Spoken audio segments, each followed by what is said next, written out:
వాన చినుకుల్లో తడవడం అంటే పిల్లలకు మహా ఇష్టం. అయితే ఇదే సరదా వారికి ఇన్ఫెక్షన్ల ముప్పును కూడా పెంచుతుంటుంది. తరచూ వానలు కురిసే ఈ సీజన్లో తేమ వాతావరణంతో పాటు కంటికి కనిపించని ఎన్నో వైరస్లు పిల్లలపై దాడికి సిద్ధంగా ఉంటాయి.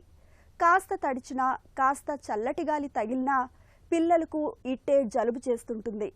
జలుబుతో పాటు జ్వరం, దగ్గు, వాంతులు, విరోచనాలు వంటి వైరల్ ఇన్ఫెక్షన్లు పిల్లల్ని ఈ వానాకాలంలో ఉక్కిరిబిక్కిరి చేస్తుంటాయి. మరి ఈ వైరల్ ఇన్ఫెక్షన్ల తాకిడి నుంచి పిల్లల్ని కాపాడుకునేందుకు ఏం చేయాలో ఇప్పుడు తెలుసుకుందాం.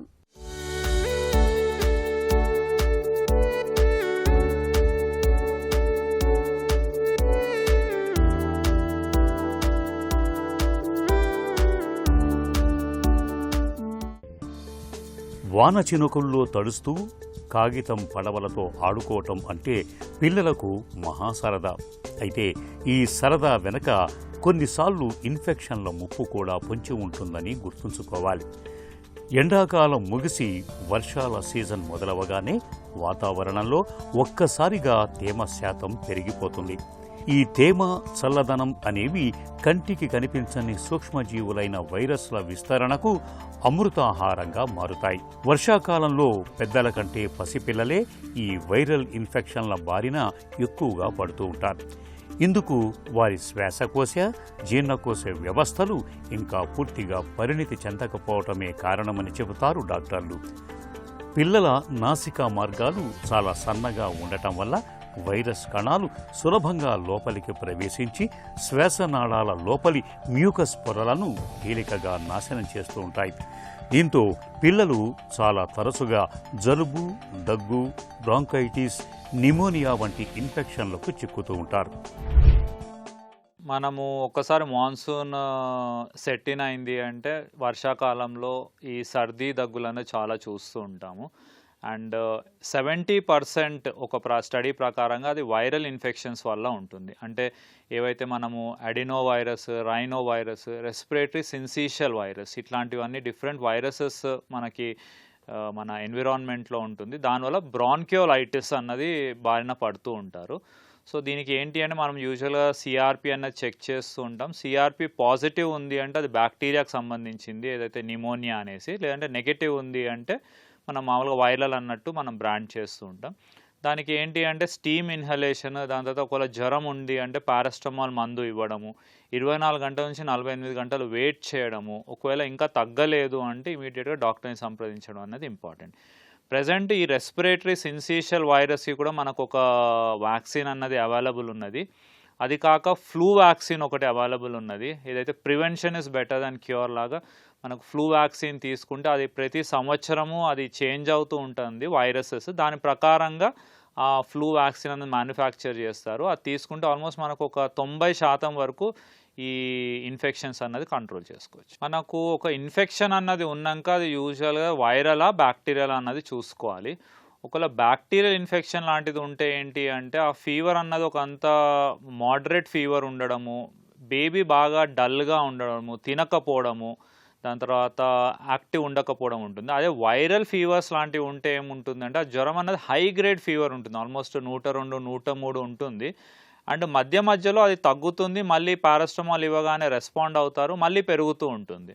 దాంతోపాటు ఏంటంటే బేబీ యూజువల్గా ఆ చైల్డ్ కొంచెం యాక్టివ్గా ఉంటారు, అంటే జ్వరం వచ్చినప్పుడు డల్ అవుతారు, దాని తర్వాత మళ్ళీ యాక్టివ్గా ఉంటుంది. సో ఇది క్లినికల్ పరంగా. అండ్ టెస్ట్ల ప్రకారంగా ఏంటి అంటే ఏదైతే మనము సిబిపి చేస్తామో దాంట్లో ఈ డబ్ల్యూబీసీ కౌంట్స్ అన్నది తక్కువ ఉంటుంది. అదే ఒకవేళ డెంగ్యూ జ్వరం అన్నది ఒకటి ఉన్నది అంటే ప్లేట్లెట్స్ తగ్గడం అన్నది ఉంటుంది డెఫినెట్గా. అండ్ ఈ డెంగీ ఫీవర్లో ఏంటంటే ఫీవర్ విత్ ర్యాష్ అంటాం, అంటే జ్వరం హై గ్రేడ్ ఉంటుంది, దాంతోపాటు చర్మం అంతా ఎర్రగా అవ్వడము, ర్యాష్ అవ్వడము, దాని తర్వాత దానికి దురద ఉండడం, ప్రూరైటిస్ అంటుంటాము, అది ఉంటుంది. అండ్ ఏదైతే ఈ లివర్, స్ప్లీన్ అన్నది కూడా కొంచెము పెద్దగా అవడం, స్ప్లీనోమెగాలి, హెపాటోమెగాలి అని ఉంటుంది. అండ్ ఆ ఫీవర్ కూడా కొంచెము బైఫేజిక్ అంటారు, అప్ డౌన్ అవ్వడం లాంటిది కూడా ఉంటుంది. అదే మనకి చికెన్ గున్యా అంటే బ్రేక్ బోన్ ఫీవర్ అంటారు. అంటే ఆల్మోస్ట్ బొక్కలు, జాయింట్స్ ఇవన్నీ చాలా నొప్పులతో ఆల్మోస్ట్ బెడ్ నుంచి లెగవలేనంత నొప్పులు ఉంటాయి. So fever with body pains అంటే యూజువల్గా మనము చికెన్ గున్యా అన్నది కూడా మనం రూల్ అవుట్ చేసుకోవాలి. వర్షాకాలంలో ఎక్కువగా ఇన్ఫ్లుయెంజా, రెస్పిరేటరీ సిన్సిషియల్ వైరస్, రోటా వైరస్, డెంగ్యూ, చికున్గున్యా వంటివి విరుచుకు పడుతూ ఉంటాయి. ఈ వైరల్ ఇన్ఫెక్షన్ల కారణంగా పిల్లల్లో విపరీతమైన జ్వరం, ముక్కు కారటం, పొడి దగ్గు, వాంతులు, విరేచనాలు, ఒళ్ళు నొప్పులు వంటి లక్షణాలు కనిపిస్తూ ఉంటాయి. ప్రపంచ ఆరోగ్య సంస్థ అధ్యయనాల ప్రకారం 5 ఏళ్లలోపు పిల్లల్లో వచ్చే డయేరియా కేసుల్లో దాదాపు 40% పైగా కేవలం రోటా వైరస్ అనే ఒకే ఒక్క వైరస్ కారణంగా ఉంటోందని తేలింది. ఈ ఇన్ఫెక్షన్లు ముదిరితే తలెత్తే ఇబ్బందులు చాలా ప్రమాదకరంగా ఉంటాయి. నిరంతర విరేచనాల వల్ల శరీరంలోని నీరు, లవణాలు హరించకపోయి పిల్లలకు డీహైడ్రేషన్ అనేది పెనుముప్పుగా మారుతుంటుంది. అలాగే ఊపిరితిత్తుల్లో ఇన్ఫెక్షన్ చేరి వైరల్ నిమోనియాగా మారి శ్వాస తీసుకోవటం కష్టమైపోతుంటుంది.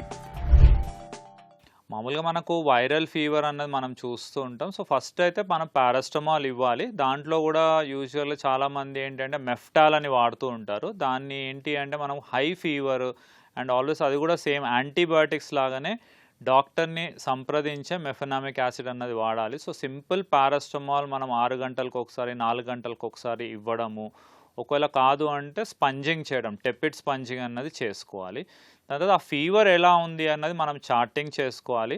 High grade fever in between normal అంటే touching the base line and మధ్యలో యాక్టివ్గా ఉండడము, తను తినడం అంత బాగుంది అంటే ఆల్వేస్ ఒక 3 నుంచి 5 రోజులు వెయిట్ చేయడం అన్నది కరెక్ట్గా ఉంటుంది. అది కాకపోయినా మనకి డాక్టర్ని సంప్రదించాలి, రెడ్ ఫ్లాగ్ సైన్స్ ఉన్నాయి అంటే ఒకసారి మనం పీడియాట్రిషియన్ని కన్సల్ట్ చేసి దానికి కనెక్టెడ్ టెస్ట్లు అంటే మన ఇంకా వేరేది ఏమి వాల్యూస్ ఏమి అప్ డౌన్ అవ్వలేదు కదా అన్నది చూసుకోవాలి. చిన్నపిల్లల్లో జ్వరం రాగానే మన ఇళ్లల్లో అపోహల పర్వం మొదలవుతూ ఉంటుంది. వర్షంలో తడిస్తేనే జ్వరం వచ్చిందని చాలామంది భావిస్తారు. కానీ నిజానికి వర్షపు నీటి వల్ల కాదు, వాతావరణ మార్పుల వల్ల పెరిగే వైరస్ల వల్లే జ్వరం వస్తుంది. అలాగే జ్వరం రాగానే యాంటీబయాటిక్స్ వాడిస్తుంటారు చాలామంది. నిజానికి యాంటీబయాటిక్స్ అనేవి కేవలం బ్యాక్టీరియాను మాత్రమే చంపుతాయి. వైరస్లపై అవి అస్సలు పనిచేయవు. వైద్యుల సలహా లేకుండా ఇచ్చే యాంటీబయాటిక్స్ పిల్లల పొట్టలోని మంచి బ్యాక్టీరియాను చంపేసి మరింత నష్టం చేస్తాయి. పిల్లలకు వైరల్ ఇన్ఫెక్షన్లు సోకినప్పుడు సిబిపి, డెంగ్యూ NS1, లాలాజలం, మల పరీక్షల్ని చేయించాలి. వీటి సాయంతో ఇన్ఫెక్షకారక వైరస్ ఏంటో ఖచ్చితంగా తెలుసుకోవచ్చు. వైరల్ ఇన్ఫెక్షన్లు అనేవి చాలా వరకు మందులతోనే తగ్గిపోతాయి. పారాసిటమాల్, ORS ద్రావణం, జింక్ సప్లిమెంట్స్ ద్వారానే 90% ఇన్ఫెక్షన్లు నయమైపోతాయి. Prevention is better than cure అంటాము. సో ఒకటి ఏంటి అంటే ప్రివెంటివ్ అంటే మనకి ఇప్పుడు వ్యాక్సిన్స్ అన్నది అవైలబుల్ ఉన్నది. ఒకటి ఫ్లూ వ్యాక్సిన్ తీసుకోవడము, అది ప్రతి సంవత్సరము వైరసెస్ చేంజ్ అవుతూ ఉంటాయి. దాని ప్రకారంగా ఆ పర్టికులర్ వైరసెస్ దానికి ఫ్లూ వ్యాక్సిన్ తీసుకోవడము. దాని తర్వాత నిమోనియాకు సంబంధించిన నిమోకాకల్ వ్యాక్సిన్ అన్నది అవైలబుల్ ఉంది, ఏదైతే నిమోనియాస్ నుంచి ప్రొటెక్షన్ ఉంటుంది.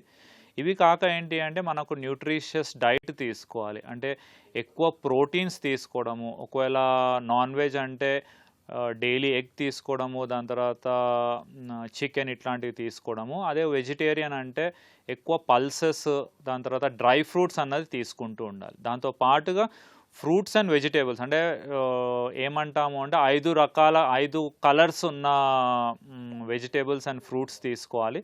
దాంతో పాటుగా ఏమైనా సప్లిమెంట్స్ అంటే డాక్టర్ది సలహా తీసుకొని ఏమైనా విటమిన్ సప్లిమెంట్స్ అన్నది కూడా యాడ్ ఆన్ చేసుకోవచ్చు. ఇంకోటి లైఫ్ స్టైల్ చేంజెస్ ఒకటి చాలా ఇంపార్టెంట్.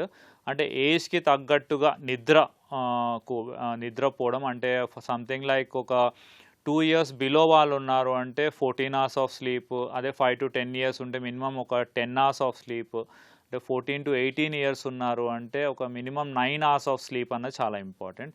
దీంతో పాటుగా సెడెంటరీ లైఫ్ స్టైల్ అంటే ఈ మొబైల్స్ ఇవన్నీ కొంచెం తక్కువ చేసి ఎక్కువ యాక్టివ్ లైఫ్ స్టైల్ అంటే ఒక స్పోర్ట్స్ అయినా లేదంటే మన వాక్, జాగింగ్ లాంటిది కూడా చాలా ఇంపార్టెంట్. వర్షాకాలంలో వైరల్ ఇన్ఫెక్షన్ల నుంచి పిల్లల్ని కాపాడుకునేందుకు తప్పనిసరిగా ముందస్తు నివారణ చర్యలు తీసుకోవాలి. పిల్లల చేతులను క్రమం తప్పకుండా సబ్బుతో కడుగుతూ ఉండాలి. కాచి చల్లార్చిన నీటిని మాత్రమే తాగించటం మేలు. దోమలు కొట్టకుండా మస్కిటో నెట్స్ వాడాలి.